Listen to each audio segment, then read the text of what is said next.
So in this video, we're going to see how to deploy an application that we built into a Docker image. So after you package your application in a Docker image and save it in the private repository, you need to somehow deploy it on development server or integration server or whatever other environment. And we're going to use Docker Compose to deploy that application. Remember, we're simulating a production environment here, and we'll be actually running the steps in our local environment. So let's imagine we have logged into a development server and we want to run our image that we just pushed the repository, so our my app image, and the MongoDB image, both the database and the Mongo Express, on the development server. So the my app image will be pulled from private repository of AWS, and the two Mongo containers will be pulled from the Docker Hub. So let's see actually how that would work. So usually, again, you have developed your application, you're done with it, and you have created your own Docker image, right? Now, in order to start an application on a development server, you would need all the containers that make up that application environment. Okay, so we have MongoDB and Mongo Express already. So what we are going to do is here we're going to add a new container in the list, which is going to be our own image. So let's go ahead and copy the image from our repository. So let's actually use the 1.0.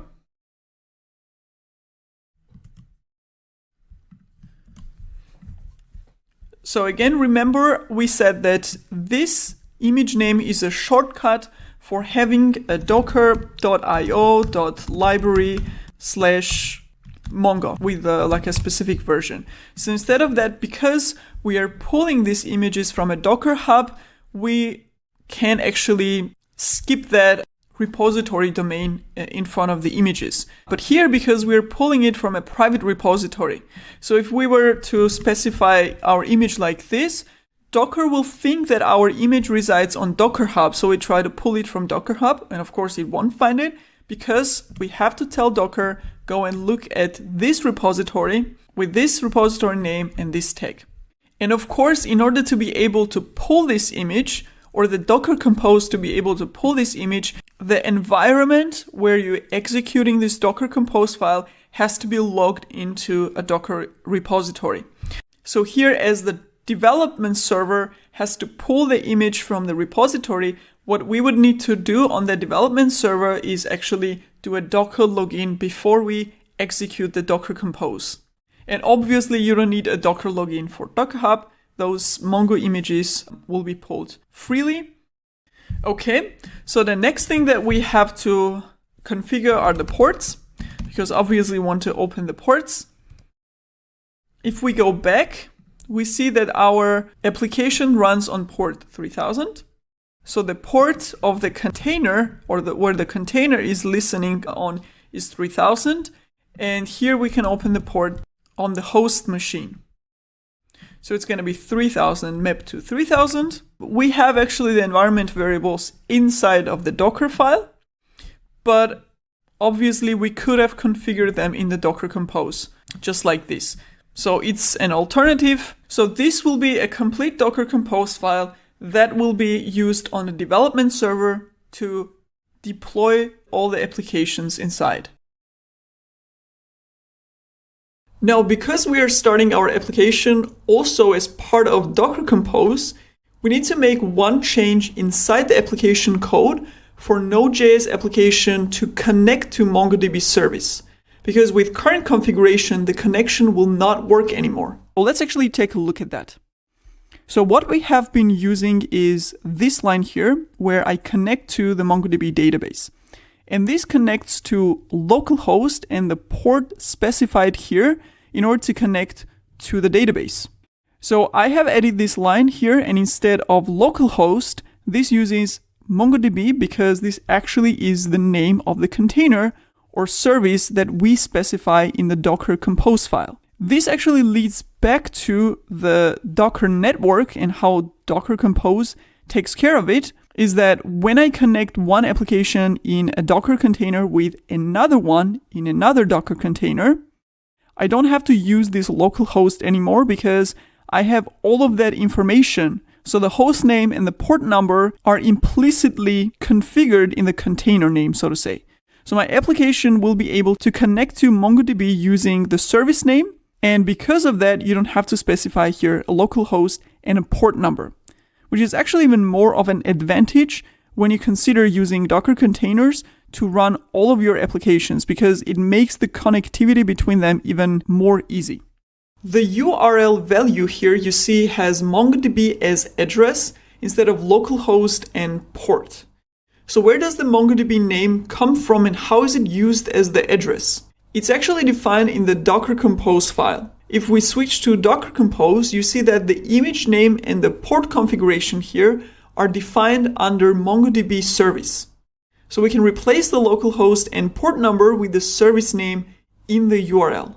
So now going back to server.js file, you see that we have been using the Mongo URL local variable to connect to the database. Now we need to replace all those connection codes with the Mongo URL Docker Compose variable to make sure that we are connecting to the MongoDB service on the correct address. Now, as we learned, whenever we make changes to our application code, we need to rebuild the image in order to get these updates inside the new image. So go ahead and rebuild the image with those code changes with the image tag 1.0. That's what we have configured in the Docker Compose file, and push that newly built image to the repository. So again, if we're trying to simulate a development server, the first step will be to do the Docker login. In this case, you have this own command for logging into the AWS repository, which I have done already in this terminal. So the next step is to have the Docker Compose file available on this development server, because we have to execute the Docker Compose file. Because we're simulating here, the way I would do it is I'm going to create a Mongo YAML file in the current directory where I am. I'm going to copy this and save. So now I have my Mongo YAML file, and now we can start all three containers using Docker Compose command. -f up.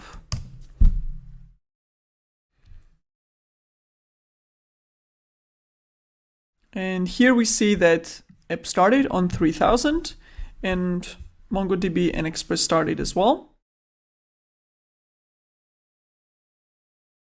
So let's check again now. And here we saw the database is lost every time we recreate a container. And of course, that's not good. And we're going to learn how to preserve the database data when the container restarts using Docker volumes in the later tutorials, because this is not an ideal state. Okay, so now that we have a database and a collection, let's actually refresh, and our application works as well. Let's check. Awesome. So our application works. Let's refresh this one as well. And that actually concludes this diagram that we saw previously. We have gone through all of the steps where we saw how to develop a JavaScript application locally with Docker containers.